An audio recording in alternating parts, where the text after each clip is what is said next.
I'll go next with my breakout pick for 2025-26. I've got Logan Cooley. He is currently going with an ADP of 166, which is just an absolute smash. Several rounds earlier for me. His consensus ranking at DFO right now is 106.2. So, like 40 picks earlier.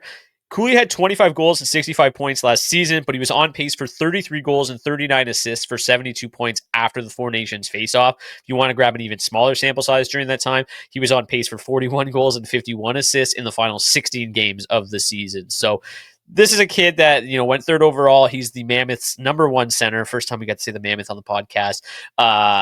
And he'll play with like Clayton Keller and Dylan Gunther and or Nick Schmaltz. Like he's going to be well insulated atop that roster. He's going to be on the top power play unit. And to me, this is a kid that can just absolutely explode here in year 3.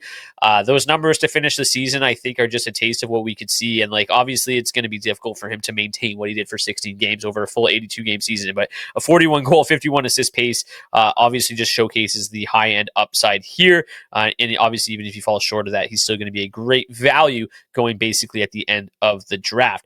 Beebs, your breakout's going undrafted, so we'll skip you for a moment. We'll go to D, whose breakout is going 6 spots ahead of Logan Cooley. Brock's going to like this one. We're going to talk about Marco Kasper in Detroit, former 8th overall pick in the 2022 NHL entry draft. Kasper impressed in his rookie season a year ago. He was just 20 years old, tallied 19 goals, 18 assists in 77 games, and posted just under 2 shots a game, which is nothing to scoff at, considering he was limited to an average time on ice of just 15 minutes and 27 seconds.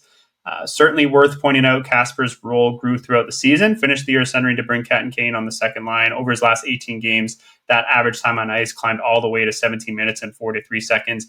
And all he did with that extra ice time was rack up 9 goals and 5 assists in those 18 games while averaging 2.5 shots per game. So worth pointing out, that's a 41 goal, 22 assist pace across a full 82 games. He did shoot 20%, which isn't out of this world, but I'm not saying he's a lock for 40 goals this year, but he should continue to grow as a staple of the Wings attack. Like I said, just a really impressive year in a limited role last year. So I'm interested to see what he can do with an expanded role this season. He's buried with a 14th round ADP, absolutely worth a roll of the dice towards the end of your draft. And if he can find his way onto that top power play unit, we could be looking at one of the true breakout stars of the 25-26 fantasy season. So yeah, the risk there with his role just kind of not growing and being a little bit limited to second time unit, it's well baked into that ADP. Absolutely worth taking a swing on. Yeah, and he's he spent some time on the wing too with Larkin as well, so he's got the potential to move up and down that lineup. He's got that left wing eligibility as a result. And then after Todd McClellan took over last year, he had 30 points in 48 games. That's 29 goal, 22 assist pace. So definitely a guy that could touch 30 this year for sure. I like Kasper. He's going to be well insulated, regardless of what line he plays on, right? He's going to be either with Larkin and Raymond, or he's going to be with Kane and DeBrincat. And I think either spot is a good spot for him. And during that run where he was on pace for 29 and 22, he averaged under 17 minutes a game. So if he's a guy that gets up over 18 minutes tonight, I think definitely got breakout potential. Close out the show for us, Beebs. Who is your breakout for 2025-26 at the center position? My breakout is the signing of the summer that made everyone go, who? Frank Nazar out in Chicago, former 13th overall pick in 2022, signed a 7-year, $46.13 million contract this offseason, which, as I mentioned, made a lot of people go, who? And I'm here to tell you, Frank Nazar is somebody you should probably start keeping your eyes on.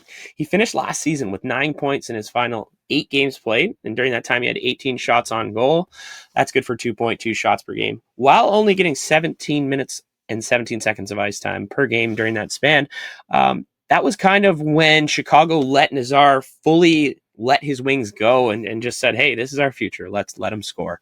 And I'm predicting this year they're going to let him do a little bit more of that, and with that should come a little bit more than 17 minutes of ice time. And Nazar ended last season with 26 points in 53 games played. He did a stint in the AHL where he just tore up Rockford with 24 and 21. And then after he finished the season, he's decided, you know what, for anyone who's questioning if I should be here with the big boys, I'm going to go to the World Championship with Team USA, and I'm going to drop 12 points in 10 games played, 6 goals, 6 assists.